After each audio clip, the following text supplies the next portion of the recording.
Hey everybody, I'm coming to you from my house in Vienna, Virginia again, but this time I'm coming to you in front of the fireplace because it's so freaking cold outside.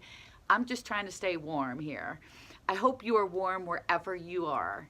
I wanted to take a second to tell you a quick story about back when I was in college in the marching band at James Madison University, and something that our director said to us back then that I think we can apply to our fitness journeys today. What he said to us was, if it stinks, don't sit there and smell it. And on the surface, that saying sounds really bizarre, but what he meant was, when you play in a group like that and you're playing your instrument and you sound out of tune and you know you sound out of tune, the expectation is that you take some kind of course of action to fix it. And maybe that course of action wasn't the right course of action, so you take another course of action to try to fix it. The point being, you are taking a course of action to try to fix the problem. The problem is not sounding in tune. We're trying to fix it so we do sound in tune, as opposed to sitting there and smelling it, not doing anything. So if you think about our fitness journeys, think about your diet and your workouts. Maybe your diet's not working for you. Maybe you're not progressing there. Maybe your workouts aren't working for you, or you're not even getting to the gym for that matter. You know that there's an issue, there's a problem, and you know you need to make a change.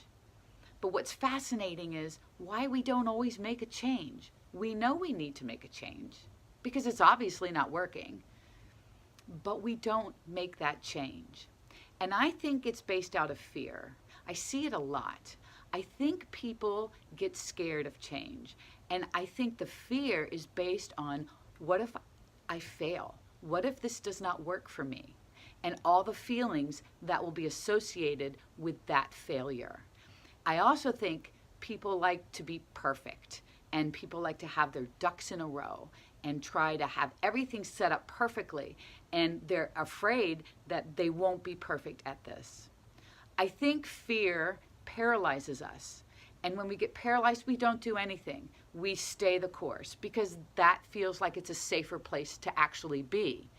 When what we need to do is to change things. But we get so overwhelmed with that fear. And sometimes we get so overwhelmed because we know we have a lot of things that we really should change. And when we get that overwhelmed, we can't do anything. We're paralyzed. So we don't change anything.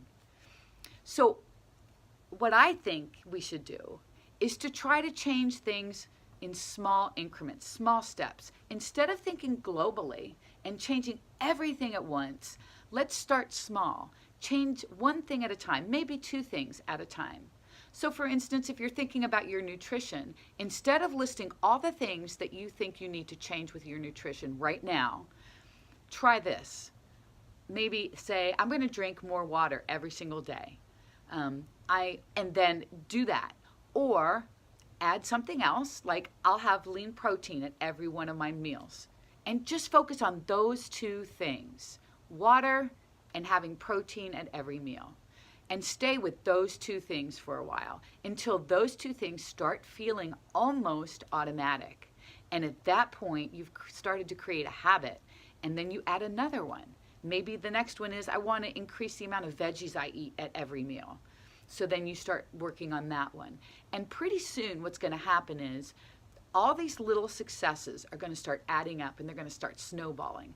And you're going to get more motivated because you're going to be you will be able to add another one and then another one. And pretty soon you're going to look back at your diet and go, wow, this looks nothing like what it used to look like. And you got there because you did small steps instead of this one gigantic change. And you can do the same thing with your workouts. Instead of saying, I've got to go to the gym 5 days a week and work out for an hour and a half every single time. No. Don't do that. Start small. Maybe you start by walking every day. Maybe you start with, okay, I'll go to the gym 1 time a week. Get yourself into that routine, build those habits, and then add on to those habits as well. I truly think taking the small steps takes the overwhelm out, it takes the fear out, and you get success every step of the way. And I think you'll find that you will be able to start progressing much faster as well, because each one of these steps is a step towards your goal, for sure. I hope this helps you, especially if you've been feeling overwhelmed and not knowing where to start. And if I can ever help you with taking those first steps, or at any point in your journey, actually, please never hesitate to reach out to me, because I return every email and every message, and I would love to help you any step along the way. I hope this helps you, and I hope you're staying warm wherever you are. And take care, and we'll talk soon.